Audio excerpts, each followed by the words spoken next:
¿Qué tal? ¿Cómo están? Muy buenas noches. Gracias por su sintonía. Gracias por acompañarnos a Debate. Soy Eduardo Arévalo. Esta noche nos acompaña en el estudio Tatiana Marroquín, miembro del Colegio de Profesionales en las Ciencias Económicas, Colproce. Ella es licenciada en Economía con estudios en posgrado en Finanzas, a quien le damos la más cordial bienvenida. Gracias por acompañarnos. Gracias a ustedes por la invitación y un saludo a las personas que nos escuchan. Y un especial saludo a los y las economistas que hoy están en su día. Hoy es el Día del Economista Salvadoreño. Muy bien. Primero, muchas felicidades a usted. Gracias también. Ahora vamos a hablar en este primer segmento precisamente de esta semana de los profesionales en las ciencias económicas. ¿Qué actividades se han estado desarrollando en el marco de y se continuarán desarrollando esta semana? Bueno, el Colegio de Profesionales en Economía todos los años desarrolla una semana de los profesionales en ciencias económicas que incluye no solamente a los economistas, sino que también a las personas que estudian licenciatura en contabilidad, en administración de empresas, en mercadeo, y cada semana, cada año se elige un tema, y en este año en específico se ha elegido el tema de la tecnología, cómo la tecnología puede venir a beneficiar o cómo está afectando también la economía y cómo El Salvador se posiciona en esto. Y para eso llama a especialistas en el tema que cada día, por ahí por las 5 de la tarde, si la gente está interesada, puede ir a verificar y a ver cuáles son las exposiciones que tienen estos diversos y diversas profesionales que hablan de ese tema muy específico, que es una especialización, digamos, el saber el componente tecnológico y el componente económico, cómo se desarrollan entre sí.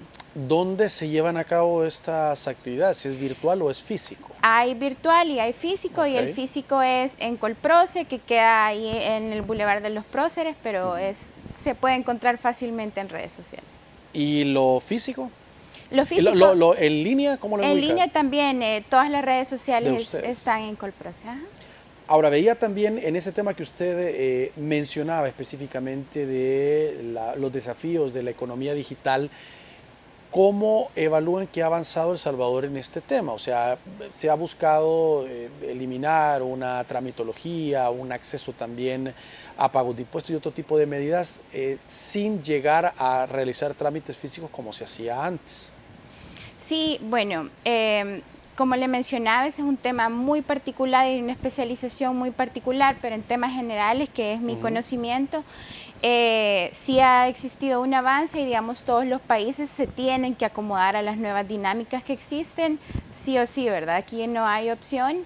Y bueno, desde mi perspectiva es una necesidad para toda la población, es decir, no solamente en el ámbito de los negocios, por ejemplo, sino para hacer cualquier tipo de trámite como el declarar renta, el que sea más fácil, por ejemplo, para que la mayoría de personas en El Salvador pueda tener un acceso al crédito. Eso va de la mano de estar incorporado en el Ministerio de Hacienda, y todos estos procesos y tramitologías deberían de ser de fácil acceso, no solo tecnológico, porque la tecnología también incluye el conocimiento. Entonces, que las personas sepan de qué se trata esto, por ejemplo, de declarar IVA, declarar renta, y cómo eso le puede dar beneficios, por ejemplo, en el sistema bancario para tener acceso al crédito, etcétera.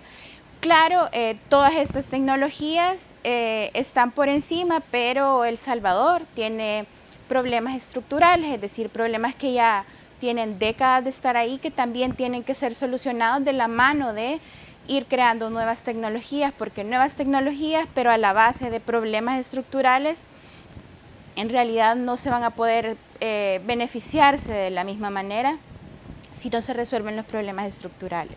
Ahora hay un tema también de simplificar procesos gubernamentales que han sido muy engorrosos, o por ejemplo lo de los documentos, hoy que quieren homologar un solo documento con el DUI y todo esto para ayudar, o la misma postilla, la ley de postilla para que los documentos para los salvadoreños en el exterior, en vez de estar viniendo y gastando más, pues pueda tener válida una firma electrónica. Exacto. Y ese tipo de herramientas pues que en otros países ya existen. Por supuesto, y son muy beneficiosas.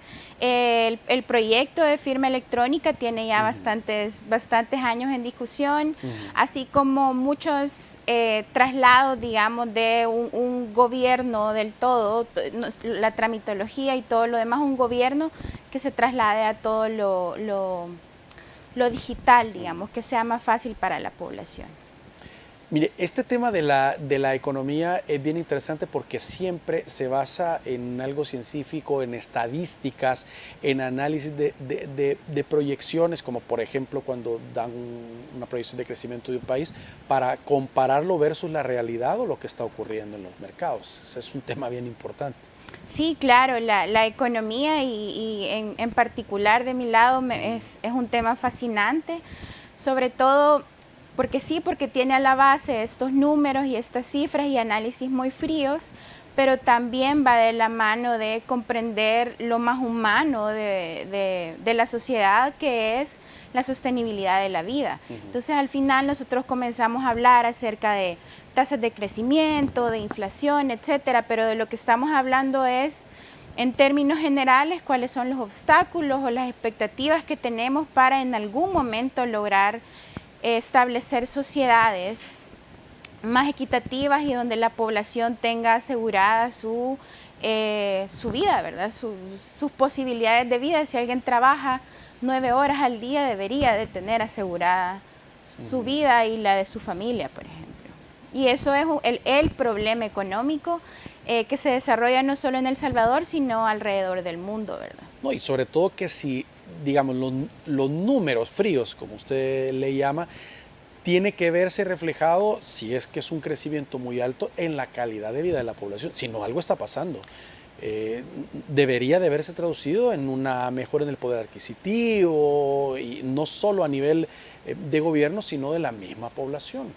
Claro, y ese es, por ejemplo, una carencia y esa es una mea culpa que hacemos el gremio de economistas, y es que se nos ha hecho difícil trasladar todos estos temas a la población y parecería como que están muy lejanos cuando hablamos de El Salvador o el mundo va a crecer 5%, 10%. En realidad, ¿qué estamos diciendo? Bueno, es un indicador agregado que nos dice más o menos cuánto se está produciendo en un país o en el mundo o en una región. Pero como usted bien menciona, debe de ser complementado con otra clase de análisis y de hecho la economía ha desarrollado otra clase de análisis que refina un poco, bueno, por ejemplo, El Salvador el año pasado creció muchísimo como parte de la recuperación que tuvo del COVID, un poco más del 10%. Bueno, pero refinemos el análisis, no hablemos solo de la economía de quién, quiénes son los que se están beneficiando y quiénes son las personas que no han recibido del todo ese beneficio que se está viendo de manera agregada. Entonces ahí complementamos con la inflación, como usted menciona, bueno, cómo la inflación está afectando a los hogares salvadoreños, o cómo están los niveles de pobreza, los niveles de desigualdad. Y toda esa gran cantidad de análisis nos dan perspectivas no solo de cómo está la economía, sino también y sobre todo, y esto es algo muy importante, le da herramientas al Estado para saber en dónde tiene que intervenir, porque en realidad los recursos son limitados, entonces la posibilidad de ayudar a la población es limitada también. Entonces, por eso la necesidad de desarrollar estadísticas para poder refinar el impacto que se tiene en cada una de la población, sobre todo priorizar a las personas más vulnerables en términos económicos y sociales. Ahora, como parte de la semana he estado viendo, estaba chequeando las redes sociales de ustedes y veía que habían entregado, o sea, ponían reconocimientos a destacados profesionales en el área de la economía y me llamaba la atención también que tenían especializaciones por áreas económicas, como usted misma me estaba diciendo, lo que le gusta a usted y en otras áreas también. O sea, es bien amplio y bien interesante todo el campo. Sí, por supuesto, y felicidades a todas las personas también que en esta semana han sido premiadas por parte del colegio y que es una tradición, digamos, hay un montón de economistas mujeres y hombres que han sido galardonados en diferentes ocasiones y por supuesto, por ejemplo, en mi caso, yo me especializo en el conocimiento de finanzas públicas y género, por ejemplo. Cómo le afecta a la economía a las mujeres de forma muy específica. Pero es un tema tan amplio y tan profundo y tan técnico, como usted bien menciona, que la mayoría de economistas lo que hacen es especializarse en un tema, ¿verdad? Entonces, por ejemplo, ¿en dónde están los economistas en la sociedad o en El Salvador? Bueno, están en el Banco Central de Reserva, en la Superintendencia del Sistema Financiero, en el Ministerio de Economía, incluso en el Ministerio de Salud, en el Ministerio de Hacienda, y cada una de estas personas y de estos economistas o en empresa privada, por ejemplo en los bancos, tiene una especialización de, por ejemplo, finanzas o presupuesto en el área de Hacienda. Entonces, aunque podemos conocer de forma general muchos temas, en realidad la profundización de esto requiere un conocimiento muy detallado, digamos. Entonces, las personas que están en la Digestic, por ejemplo, tienen un conocimiento muy específico y muy técnico con respecto al levantamiento de encuestas y cómo entender esos datos y trasladárselos a la población, etcétera. Que ya vamos a hablar en el siguiente bloque de la Digestic, también la importancia y el cambio que se está hablando al respecto en la institución. Pero mencionó salud, por ejemplo. ¿Cómo podría ser esa combinación de un especialista en materia económica en el Ministerio de Salud, por ejemplo? Sí, por ejemplo, al final el Ministerio de Salud es un pequeño mundo con recursos, tanto financieros como humanos, ¿verdad? Entonces, la distribución de esos recursos requiere de un conocimiento que no es tanto el que se necesita para atender a la población o para resolver la salud. Por ejemplo, las personas que tienen que asegurarse de que haya medicamentos, por ejemplo, tienen que tener cálculos de cuánto es la demanda de este medicamento en específico, cuánto lo tenemos que comprar, y todas esas dinámicas al final son económicas también y requieren de un conocimiento muy especializado al respecto. Muy bien, vamos a hacer una pausa y vamos a regresar hablando de la Digestic, la herramienta, cómo sirve específicamente a los economistas para dar algún tipo de proyecciones y otros temas también importantes. Por favor, nos acompañan.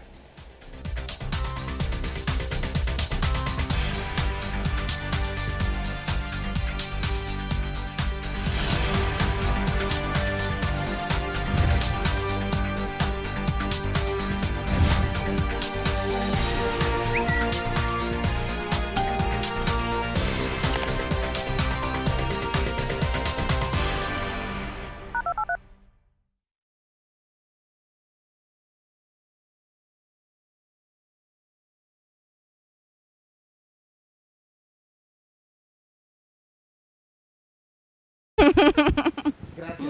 Bueno.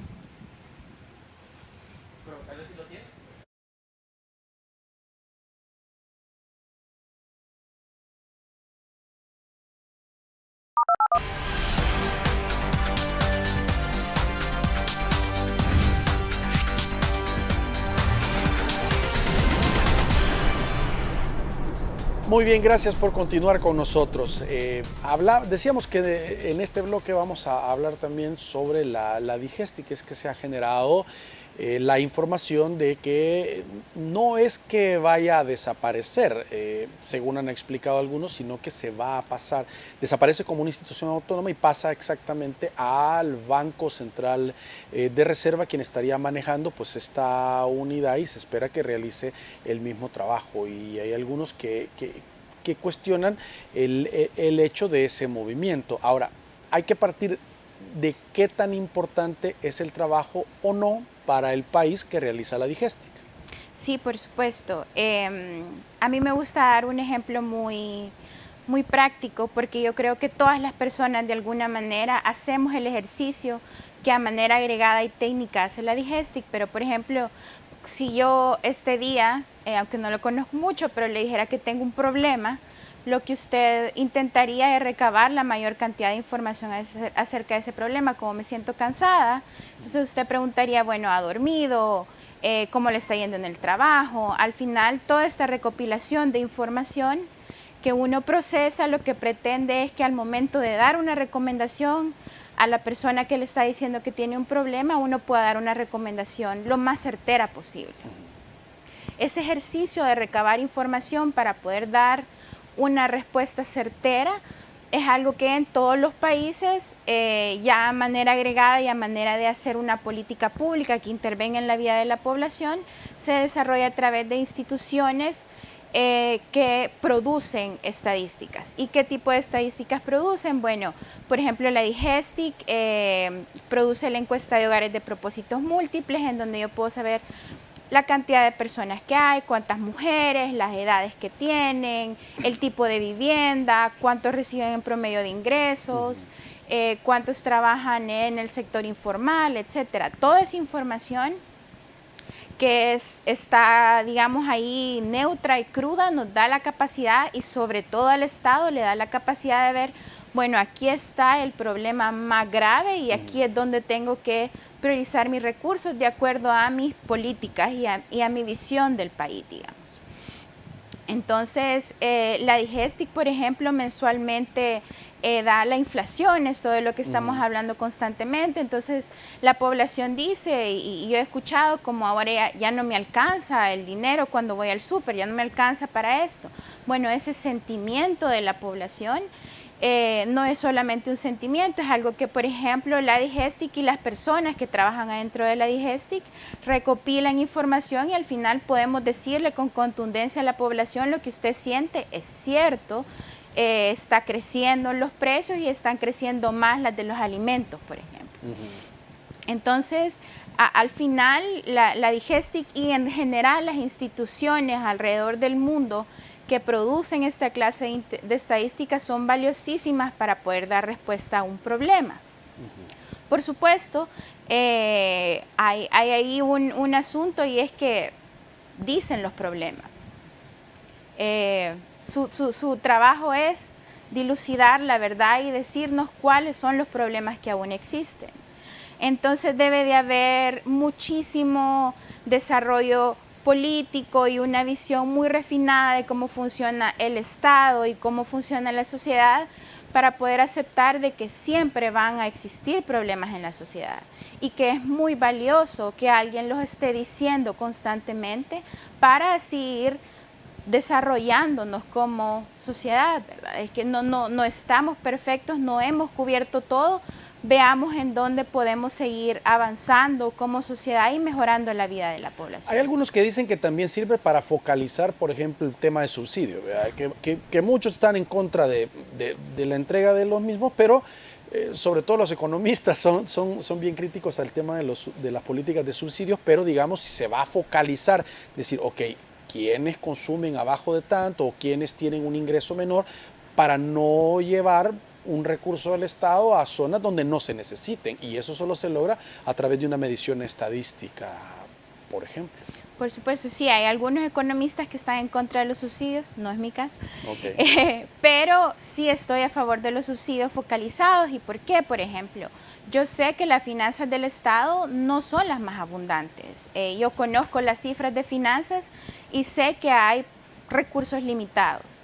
Entonces, si esos recursos son limitados, deben de ser muy eficientemente ocupados en aquellas personas que son más vulnerables. Por ejemplo, frente al tema de la inflación, ¿quiénes son las personas que son más vulnerables?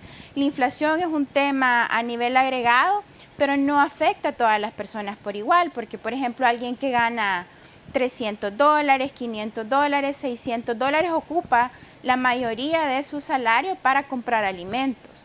En cambio, personas con ingresos mayores a $3,000, por ejemplo, ocupa una parte menor en proporción de eso para comprar alimentos. Y si son los alimentos los que más están aumentando, entonces yo puedo decir con contundencia que las personas más afectadas son las que tienen menores ingresos. Entonces, ¿cuál respuesta van a tener? Por ejemplo, el Fondo Monetario Internacional acaba de sacar una revisión acerca de las estadísticas y de las perspectivas de crecimiento y las perspectivas económicas que se tienen, y da un panorama sombrío en términos de crecimiento económico y de inflación, por ejemplo. Y una de las recomendaciones que da es proteger a los más vulnerables. Ahora, si un Estado decide hacer caso a estas recomendaciones que no vienen solamente del Fondo Monetario, sino del Banco Mundial, de la CEPAL, claro, etcétera, necesita ese tipo de herramienta, ¿verdad? Entonces a mí me parece, bueno, desde mi perspectiva, me parece muy importante que como sociedad estemos atentas a que este traslado, este movimiento que se ha hecho, que yo puedo tener matices en los cuales puedo criticar, digamos, por qué se hizo ese movimiento, pero en realidad es que a este día ya pasó. Ya hay una ley y se va a trasladar de esa forma. Entonces ahora asegurémonos como sociedad, como gremio especialmente, pero como sociedad, que se van a mantener la calidad de la información y que de hecho sí este movimiento va a servir para reforzar la información que se tiene. Por ejemplo, y hay un tema muy específico, sobre todo por mi especialización, que es el Observatorio de Género, por ejemplo. El Observatorio de Género de la DIGESTIC da información muy valiosa, hay encuestas de violencia, por ejemplo, por municipios, por departamento, que permiten al Estado decir, bueno, sí, las mujeres están siendo violentadas de manera agregada, pero en cuáles municipios o en cuáles departamentos, cuáles son los tipos de violencia.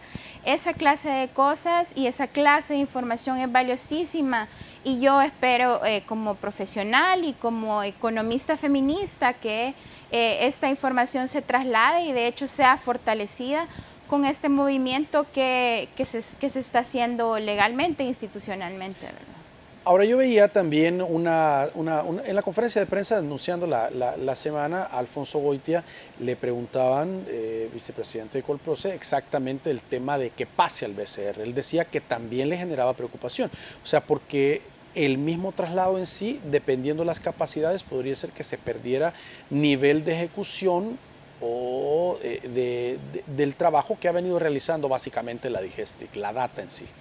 Como mencionábamos al principio, los y las economistas estamos especializados en algunos temas.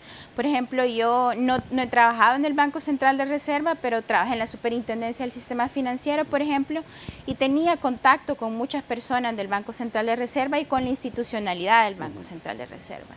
Puedo decir con contundencia que adentro hay personas muy capacitadas y muy técnicas con muchísima experiencia, muy específica. Entonces, por ejemplo, yo adentro de la Superintendencia del Sistema Financiero regulaba bancos, me aseguraba de la supervisión de los bancos. Entonces yo hacía algunas estadísticas, yo las manejaba, yo tenía números, pero si me hubieran dicho un día, vaya Tatiana, ya no, ahora lo que vas a hacer es sacar encuestas.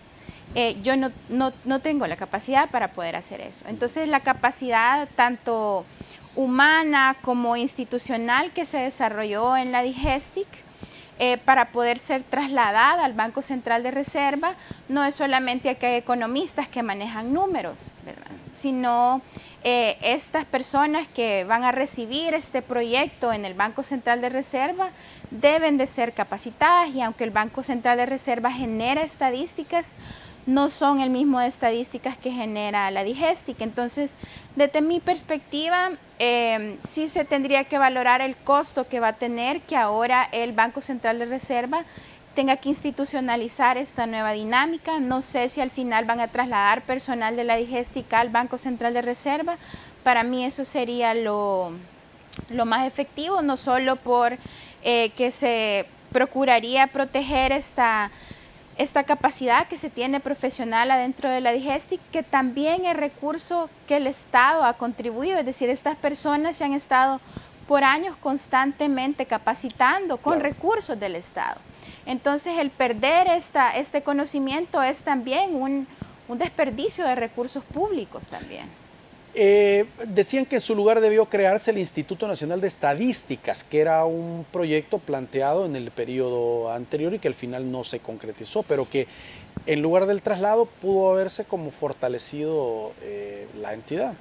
Digamos que cuando nosotros analizamos en el mundo cómo se desarrollan las estadísticas, normalmente los países lo que tienen, o los países más avanzados, lo que tienen es una institución autónoma, no solamente en sentido legal, sino que también en un sentido político, porque, como mencionábamos al principio, a veces hay datos y estadísticas que no le van a gustar, por ejemplo, al gobierno central.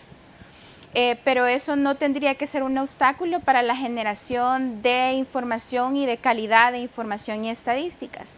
Entonces, los países que más han avanzado en este trabajo tienen una institución independiente que es grande y fortalecida presupuestariamente también. Por ejemplo, la DIGESTIC estaba dentro del Ministerio de Economía y tenía un presupuesto de más o menos 4 millones, que la verdad es que siempre había sido una discusión adentro del gremio, sobre todo, que son el que más maneja estas cifras, pero cómo se fortalece institucionalmente y presupuestariamente a la DIGESTIC para, por ejemplo, volver a levantar encuestas de agricultura, encuestas de vivienda y encuestas que tienen 30 años de no ser actualizadas. Y había un presupuesto asignado, se había asignado en la Asamblea Legislativa para unos nuevos censos incluso. Claro, hay un préstamo Sí.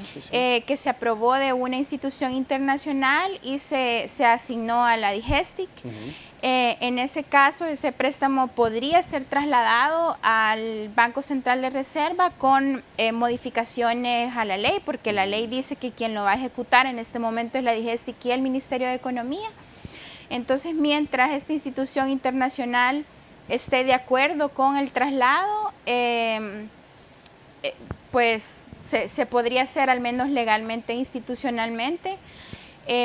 También hay que darse cuenta que al final esto es deuda pública, Sí. no es dinero regalado. Entonces, en esta dinámica de deuda pública y de este préstamo, siempre se tiene que tener en cuenta la opinión de la población y en este caso de las personas usuarias de esta clase de servicios, que son sobre todo los profesionales en economía, pero también en sociología, en antropología. Es decir, hay muchos profesionales que ocupan constantemente esta clase de información y que también deberían de tener una voz en cómo va a ser el traslado y la institucionalización para que estos, creo que eran más de 30 millones que se iban a ejecutar en la DIGESTIC, se ejecuten en el Banco Central de Reserva, si así va a ser la aprobación de ley y el acuerdo que se va a tener, pero se ejecuten de forma eficiente y para lograr fortalecer las estadísticas y hacerlas más confiables y no lo contrario.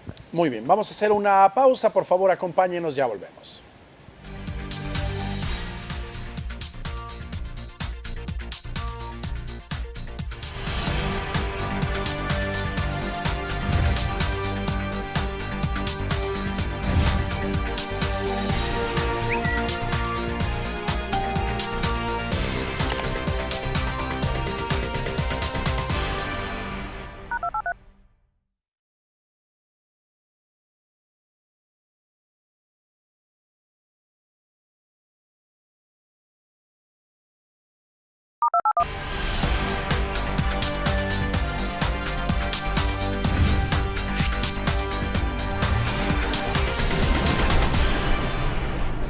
Muy bien, gracias por continuar con nosotros. Aprovechando su experticia económica, vamos a hablar también un análisis de este plan del gobierno que ha anunciado de comprar la propia deuda, pues títulos colocados en mercados internacionales. Lo anunciaron las autoridades que están trabajando en ese mecanismo. ¿Qué tan viable puede ser esto para sanear las finanzas actuales o la deuda, en todo caso, que tiene el país?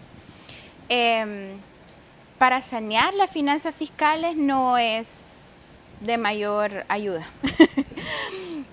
porque el problema de las finanzas públicas es grandísimo.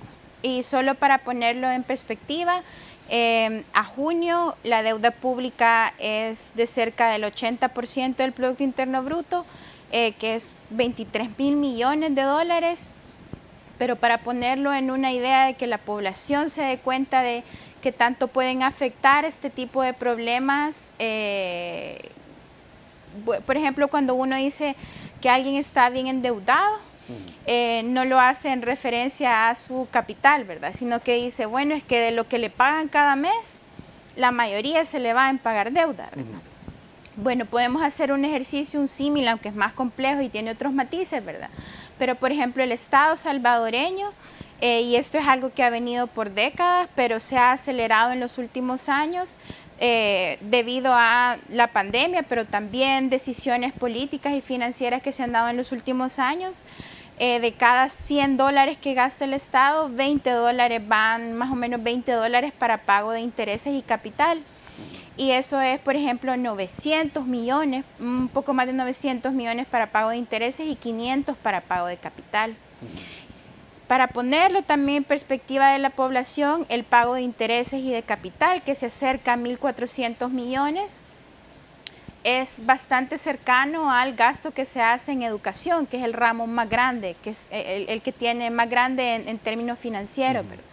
Entonces, podríamos duplicar la inversión en educación si no tendríamos que pagar toda esta deuda, ¿verdad? Que se ha acumulado, pero que también, claro, se ha acumulado por años, pero que también luego del 2019 ha tenido un crecimiento acelerado también en términos de pago de intereses, por ejemplo. Entonces, ese indicador a mí me parece el que más alerta con respecto a la estabilidad de las finanzas públicas. Y es que estos 1.500 millones de dólares que estamos gastando y que se ve que al final van a ser más porque las tasas de intereses que vamos a pagar o que estamos pagando pueden ser mayores cada vez por la perspectiva que se tiene en El Salvador. Lo que estamos diciendo es dinero que no se está invirtiendo en la población. Por eso es necesario y que se haga un plan de mediano y de largo plazo para estabilización de las finanzas. Y eso requiere un poco más de un manejo de corto plazo de cómo vamos a resolver el tema del pago de deuda que se tiene en el 2023 y 2025, por ejemplo. Cuando uno ve los pagos de deuda, comienzan en el 2023, 2025, 2027 y así para adelante, ¿verdad? Ahora, el gobierno ha insistido en que no va a caer en impago y que tiene los fondos suficientes para cumplir los compromisos. Se ha centrado digamos, la deuda de este año y la del próximo año, dejando claro que los que han vaticinado que se va a caer en impago y que esto va a generar mayor problema en la calificación de riesgo del país, no va a ser. Por lo menos lo están viendo en ese plano. Sí, por supuesto. Y bueno, hay que decirlo que en este tema hay muchas personas interesadas, es decir, economistas, la población salvadoreña, los inversionistas internacionales, etcétera. Entonces, yo he escuchado las declaraciones del ministro de Hacienda y de diversos funcionarios cuando dicen nosotros no vamos a caer en impago. El asunto con la economía y con las finanzas sobre todo es que hay, sobre todo en finanzas, hay muy poca fe. La fe no es algo que maneja las finanzas en general en el mundo. Es cuando uno toma una decisión financiera, la toma sobre números, cifras y hechos. Entonces, cuando se analiza El Salvador o las finanzas públicas del Salvador, a la fecha todavía no tenemos una certeza de dónde van a salir los recursos para pagar esa deuda.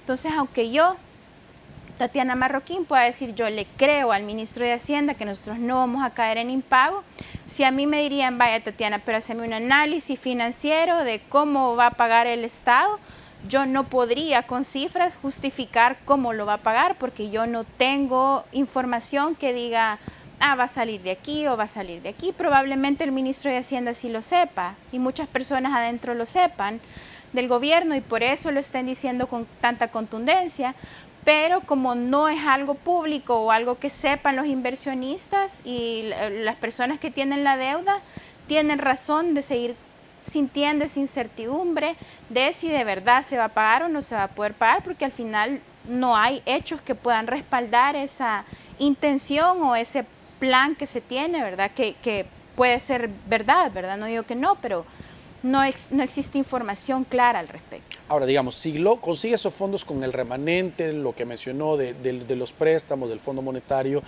y esos movimientos para obtener el recurso para comprar la deuda y hacen este movimiento, digamos, esta situación o esta estrategia podría llevarlo a estar más cerca o igual siempre distante de un acuerdo con el Fondo Monetario Internacional, pues que al final pasa no solo por los fondos directamente del FMI, sino también el Banco Mundial y todo lo que sabemos que está aparejado y que pueden ayudar económicamente al país con crédito. Si esta estrategia se logra consolidar y, por ejemplo, se logra ahorrar un poco en los pagos que se tienen que hacer en el 2023 y 2025 y se logra coincidir así puchoneado, como decimos en salvadoreño, ahí vamos agarrando los poquitos y logramos salir adelante 2023 y 2023 básicamente. Todavía tendríamos grandes problemas en el 2023, por ejemplo, para resolver que todos los años en El Salvador, para poder cumplir con el presupuesto, se necesita deuda. Esa es otra deuda, por ejemplo. En el 2024 también se va a necesitar, en el 2025 se va a necesitar más porque hay que hacer pagos de deuda. Entonces, es decir, esta jugada, si todo sale bien, podría resolver más o menos el problema del pago de deuda de bonos en el 2023. Eso es algo muy específico, pero no podríamos decir que resuelve en realidad el problema, ni siquiera... El problema de la deuda en general. En general, correcto, ni mucho menos que no, ni siquiera que nos deje tranquilos el 2023 en términos financieros, por ejemplo. Entonces, ¿qué cosas se necesitarían para, por ejemplo, tener una estabilidad? Porque yo creo que los recursos pueden venir del Fondo Monetario o pueden venir de una emisión de bonos, es decir, eso es algo que el Estado y el gobierno tiene que resolver de dónde va a definir ese acuerdo. ¿Es necesaria una política fiscal? O sea, ¿esquematizarse en eso? Sí, de hecho, desde hace décadas se viene insistiendo en que las finanzas públicas son un problema estructural. Es decir, aquí hay un problema grave. Lo menciona FUSADES, lo menciona ICEFI, lo mencionan las universidades y les han dicho a todos los gobiernos, es un problema, es un problema, es un problema. Y se tiene que resolver de forma estructural, es decir, tenemos que ir a la base de esto y eso es algo complicado, algo que no se resuelve en una mañana o en una jugada, por ejemplo. Bueno, tenemos que aumentar ingresos, ¿de dónde los vamos a aumentar? Decidamos cuáles son los impuestos que vamos a subir, por ejemplo. O tenemos que recortar gasto. ¿De dónde lo vamos a recortar? ¿A quién le vamos a quitar ese dinero? Porque al final, en términos agregados, es como cuando usted se siente en su casa y dice, bueno, mis ingresos son $600 y mis gastos de este mes son 750. Dos decisiones tiene. Uno, ir a prestar los 150 que no tiene o comenzar a chachajear el presupuesto y decir, ahora ya no voy a comprar este tipo de leche, ahora ya no voy a comprar. Es una decisión financiera, pero eso es lo que usted tiene que hacer. Entonces, de forma muchísimo más compleja y con muchísima más responsabilidad, porque por supuesto cada vez que hacemos un recorte, por ejemplo, estamos tocando la vida de la población o los salarios de los empleados públicos. Cuando aumentamos los impuestos, tenemos que ver a quiénes estamos afectando verdaderamente. Vamos a afectar, por ejemplo, si se aumenta el IVA, que es un impuesto general. Un impuesto general, ¿a quiénes estamos afectando? Pues mayormente a la población más vulnerable, ¿verdad? Que son los que de los $300 que reciben, todo lo compran en bienes y servicios, es decir, todo pagan en IVA, ¿verdad? Pero pasa por medidas así tan duras de elevar impuestos, de poner un impuesto predial y de otro tipo de medidas de ese tipo. Pasa por medidas así de duras, tiene que pasar por medidas así de duras. Entonces, las recomendaciones, por ejemplo, que hizo el Fondo Monetario, creo que en el 2019, fueron, bueno, necesitas ajustar, digamos, $800 millones, o 1.000 millones de dólares. Y ese ajuste puede venir o de ingresos, y aquí te doy unas opciones, o puede venir de gasto, y aquí hay otras opciones. Y eso no es solo un año, eso es 5, 10, 15 años de un ordenamiento estricto de las finanzas públicas para poder aliviarlo. Pero, y ahí es donde, por ejemplo, yo podría tener diferencias con algunos planteamientos del Fondo Monetario Internacional, y es que la perspectiva debe de ser no solo que las finanzas públicas estén estables, sino que sean una herramienta de desarrollo para la población. Entonces, por eso yo no estaría de acuerdo, por ejemplo, en que sea solamente a través del recorte de gasto, porque yo sé que un recorte de gasto afecta a la población, que un recorte de gasto en salud afecta a la población que no tiene acceso a la salud privada, por ejemplo, que tiene que ir al Ministerio de Salud, al Ministerio de Salud, o en educación, o en seguridad, inclusive. ¿En dónde se haría? Pues creo que hay espacios ahí en seguridad en donde todavía se puede apretar el cincho, pero es un análisis complejo que tiene que ser muy serio de, bueno, aquí seriamente van a haber personas que no van a estar contentas con la decisión que se va a tomar, pero es lo necesario no solo para estabilizar las finanzas públicas, sino para tener perspectivas de que en El Salvador el Estado en algún momento va a poder ser garante de derechos sociales y económicos para la población. Muy bien. Vamos a hacer una nueva pausa. Por favor, acompáñenos. Ya volvemos.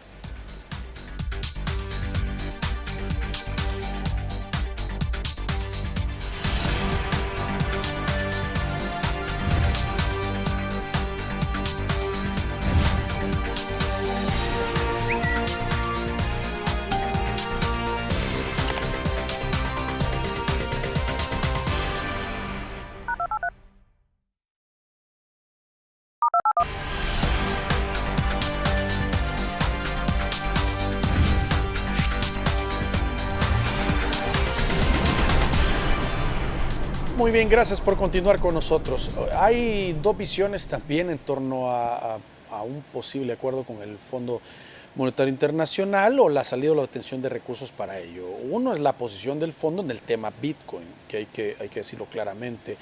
La piedra en el zapato que representa que sea de curso de uso legal, ya no en sí el uso de la moneda como tal. Y el otro es el tema de la apuesta del gobierno, pues que han dicho que va a ser una herramienta para la atracción de inversión y desarrollo. Hablan de Bitcoin City y otros grandes proyectos que atraería mucho dinero en las proyecciones del gobierno para el país. O sea, son dos visiones completamente diferentes con la criptomoneda. Sí, mire, el Fondo Monetario dio su opinión el año pasado y de hecho es una opinión que da de forma regular a El Salvador. Es decir, no es algo que dijo específico por el tema de Bitcoin, sino que es un informe que tiene que levantar regularmente y que levanta alrededor del mundo. Es decir, todos los países tienen, o la mayoría de países que son parte del Fondo Monetario Internacional tienen un informe de este tipo. Entonces, cuando uno lee el informe, el fondo desarrolla muchísimos temas y debido al impacto que ha tenido la decisión de que Bitcoin sea moneda de curso legal, sobre todo en las finanzas públicas, se aborda el tema. Y para ponerlo en perspectiva, del 100% del informe, quizás a lo más un 10% habla de Bitcoin y otro habla de los problemas estructurales que hemos estado hablando anteriormente. Correcto. Y en realidad a mí me llama mucho la atención porque hay una conversación entre el Fondo Monetario y el gobierno adentro de ese informe, y es que el Fondo Monetario le dice, bueno, pero entonces, ¿cuáles son los objetivos de política pública que tú tenés con esta legalización?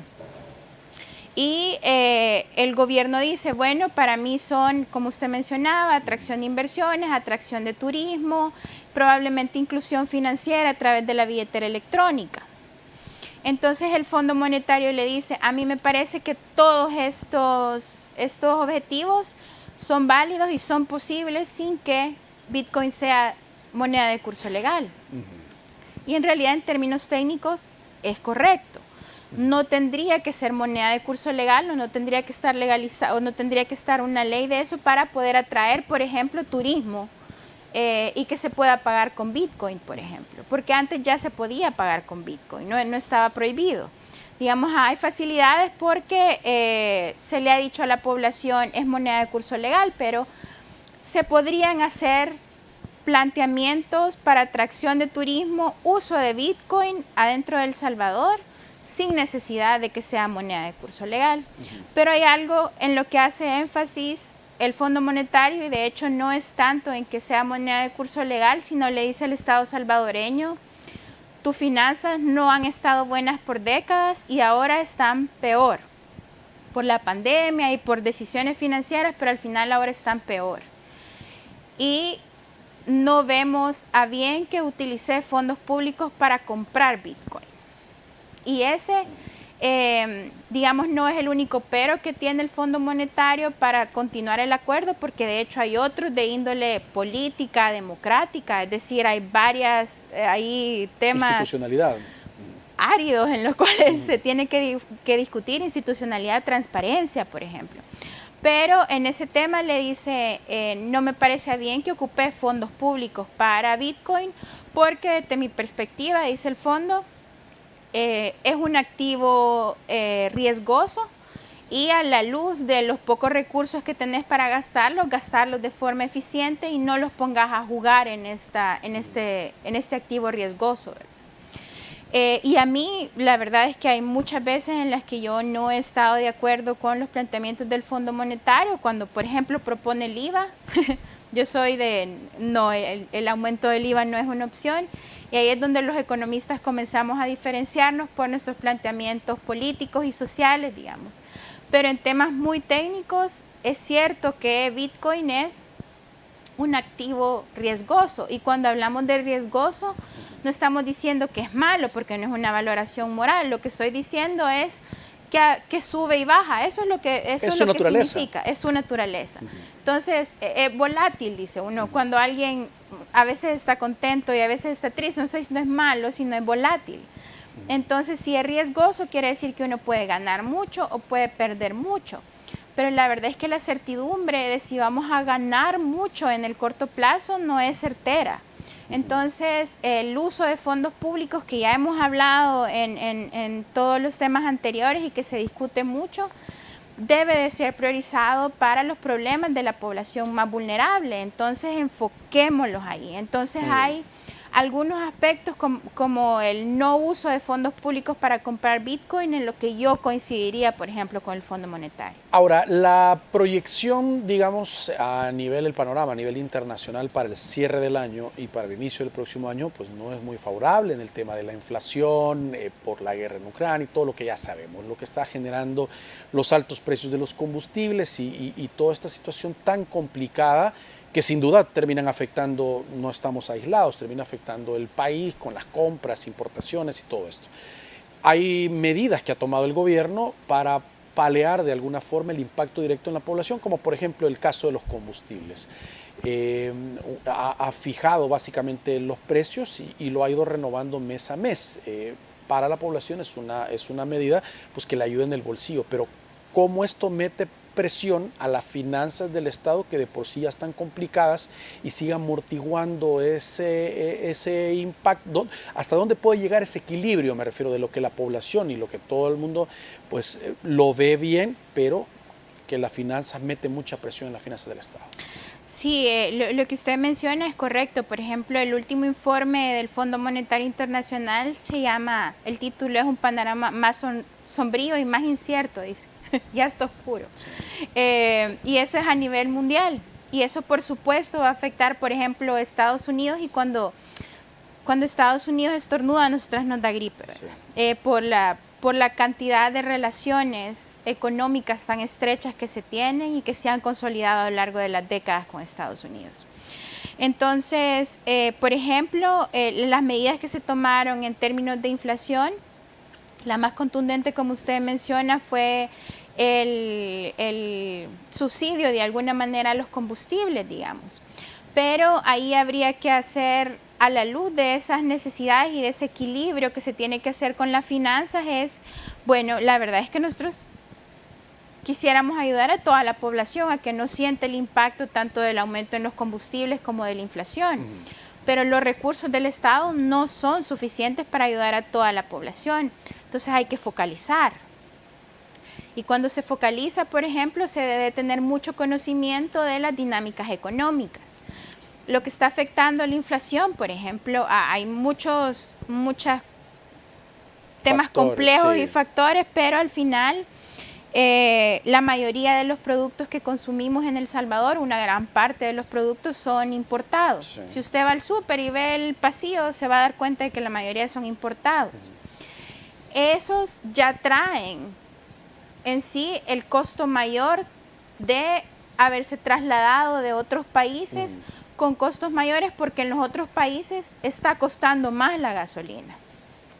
Entonces el hecho de que aquí se esté subsidiando la gasolina ayuda directamente a las personas que ocupan y que le echamos gasolina al carro. Pero en realidad el impacto que pueda tener, por ejemplo, en la inflación en los alimentos es muy poco.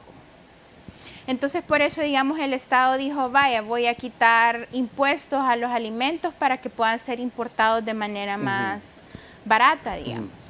Pero la mayoría de estos productos ya tenían tasa cero, o los países desde donde se importa la mayoría ya tienen tasa cero con El Salvador, entonces la afectación no fue tan grande. Y lo podemos ver con estadísticas de hecho, el mismo gobierno. La inflación a junio, creo que la publicó el Banco Central de Reserva, está al 7% y la de los alimentos está cercana al 10%, digamos.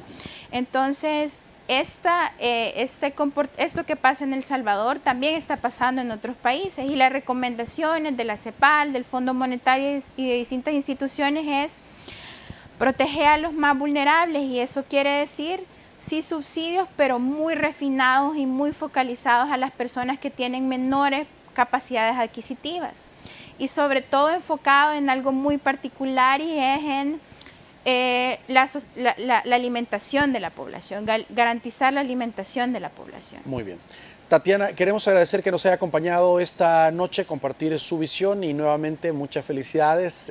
Mañana hay una actividad también muy importante como parte de esta semana que se está desarrollando de los economistas. Sí, muchas gracias a ustedes y a la población también, mantenerse atenta y exigir al gobierno, a los economistas de todos lados también, que les expliquen las cosas detalladamente, porque todas las decisiones económicas al final le terminan afectando su vida directamente. Muy bien, gracias, y gracias a ustedes por su sintonía. Que descansen, su cita con nosotros el día de mañana. Les esperamos.